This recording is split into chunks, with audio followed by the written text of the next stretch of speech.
So here we are at Sheep Mountain Disc Golf Course, which is in Clancy, Montana. Now Clancy is about 10 to 12 miles south of Helena, so if you just stay right on the interstate, getting right through Helena, you can't miss it. But at any rate, this course is another toner course. There's no baskets, there's really no start pads. They kind of have like rocks and twigs and stuff like that, as you can see right here for number 2. So they do have a kind of a little location for the start tees, but none of them are numbered. They're not labeled by their distances or their pars or anything like that. None of the toners are labeled with any numbers or anything like that either. So to navigate this course, if you've never been to this course, I highly recommend using the satellite map images. And you can click on that link in the description of this video to get access to those images. It's posted right there on the Disc Golf Course Tours website. So feel free to take advantage of that. If you've never thrown this course, it will definitely help.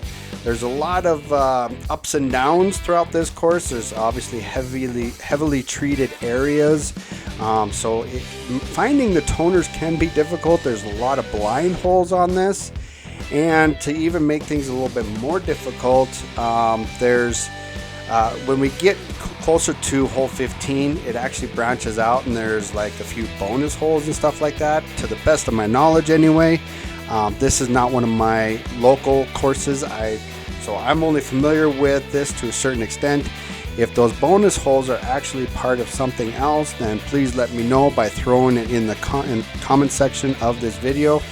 I really appreciate that. So I just kind of went based off of what information I had available to me and pretty much threw together the best that I could. As you can see though, there's pretty much a full 18-hole course that we're going to be going through, but when we get to, like I said, to hole 15, you're going to start seeing some other little bonus holes that we'll just kind of navigate through, and we'll talk about that when we get there. But as you can see, they got really pretty creative with a lot of their toners, hanging them between the rocks and obviously some off the higher up on the trees. So it makes it for a really fun course.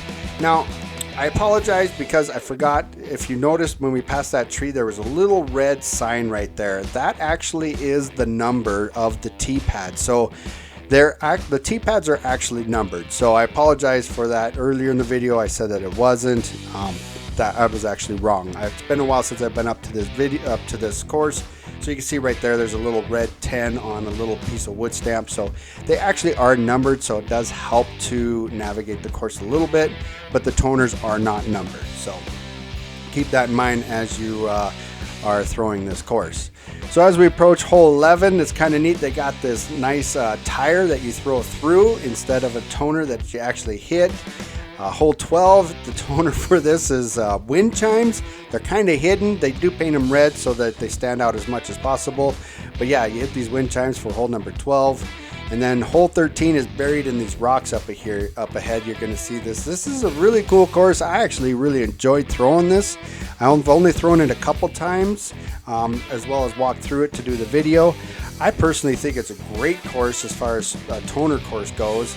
A lot of challenges with all the boulders and all the trees. You do have a few open areas, but working around the boulders and the trees and stuff really makes a really epic course, in my opinion. Now this is where we get to, so this is the end of hole 14. Now we're going to be jumping into hole 15.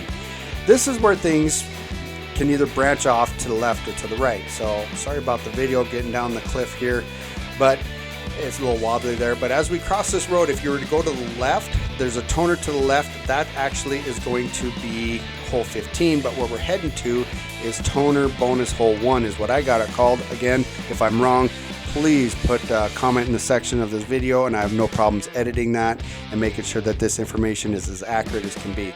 So here's a bonus hole 2, and then we got a little start pad right next to it, and then it just kind of does like this little loop around.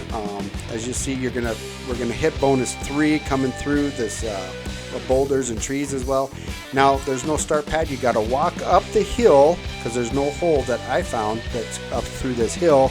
So when you get up to here, there's this little red sign right there, and then that right there is going to be bonus 4, where we're going to throw all the way back to the same pin that we used for, what was it, bonus 2, okay? And then so after we throw to this pin, we're going to go to the left And then this hole is going to actually throw all the way down to the same pin that you would throw at if you were throwing hole 15. So hole 15 would actually come to this pin. And then now that we're back to that pin for 15, we're actually starting on hole 16 again. And hole 16 just kind of navigates down up through this little valley and then up over the top. It's kind of buried, surrounded by these boulders right here. Now hole 17 is really cool. They really got creative on this one. I thought it was pretty cool. So here's the start pad, and the pin is actually dangling underneath this rock here, as you can see. Tell me what you think, but I thought that was awesome.